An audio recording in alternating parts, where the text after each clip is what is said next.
Really on the light of what we're hearing, Olumide, concerning Rand Merchant Bank and, well, first Rand and, of course, the investment arm Rand Merchant Bank, as they've secured this license in Nigeria for investment banking, we're also hearing that they're likely to move into the retail banking space.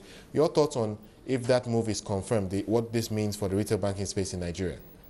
Good morning, Wole. Nice to be on the show again. Yes, we have heard Rand looking to move into potentially the retail space. Now, it's not confirmed that they're actually going to come in here.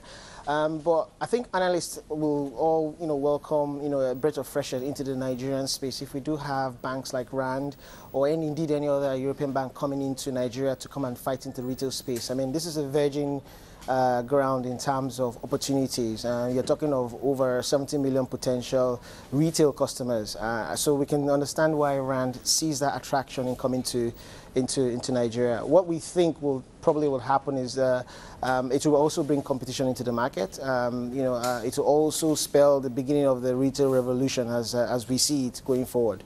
I think it's a welcome move if that indeed Rand Bank does eventually come into Nigeria. But how well positioned are banks like Diamond Bank? I know you're very retail focused. How well positioned are the locals to challenge some of these internationals? I know many people will argue that retail banking is really it really thrives on market knowledge, really thrives on knowledge of the customer. So your thoughts on how well some of these internationals can adapt to this market?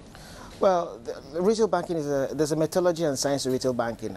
So what will probably end up happening is the local banks like ourselves will raise our game in terms of trying to compete heavily with our customers. One, to actually protect our existing customer base and also try and grow into specific areas. The good thing about retail is that you can play in any area of retail. It's not just about you trying to get the entire market. You can focus on different segments within the retail space to actually drive some income and profitability. So I think it's a good thing with the development. And I think most of the local banks will adapt quickly in terms of trying to compete with any banks coming into the country. But what, of course, in a more competitive environment, you assume that this may have some impact on margins.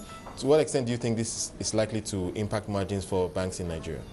I don't personally see it impacting margin because already it's an area that margins are high and we're not really focused in that particular area, or well, some banks are not focused in that particular area. It gives rooms for new income lines if it's done properly. It gives room for looking at long-term sustainability of customer. So long as we get the fundamentals right, which is getting the customers first and understanding the customer needs, understanding how to actually bank customers in the retail space. I don't see it having a major impact on margins as well. There are other ways of ensuring that income levels are kept and sustained. All right, and then the news we're hearing around the central bank cancelling charges on things like ATMs. Clearly, there is a move by the central bank to improve that to drive that financial inclusion strategy, to see how we can make banking more, should I say, affordable for the poor. And so we're beginning to see moves like the cut in ATM charges. Your thoughts on how this will impact the banking space in Nigeria? Collectively, the banking committee decided to do away with the 100 Naira ATM charge about 10 days ago. This was a signal from the CBN to give back to consumers in terms of charges that they take from customers.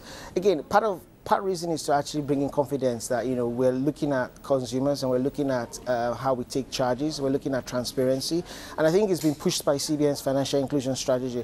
I think what will end up happening is there'll be other areas within the banking charges that will see another shift in terms of either reducing or either outright removal. There is a current draft document being circulated by the central bank in terms of revising what the guided charges are for bank charges. And I think once that is circulated and adopted, we will see more transparency in the system. All right, going into next year, what are your thoughts on retail banking? Clearly, this year has been quite eventful. Many people argue that margins for banks have come down a little bit compared to where they were earlier in the year. Your thoughts on the retail banking space going into next year? I think it's set to grow. I think we're going to see an improvement in this year. More and more banks are looking at this as a viable, sustainable income line. And I think most banks will actually, go into proper forte into this space. And I'm quite confident we're going to see a lot more innovativeness and a lot more aggressiveness in this space.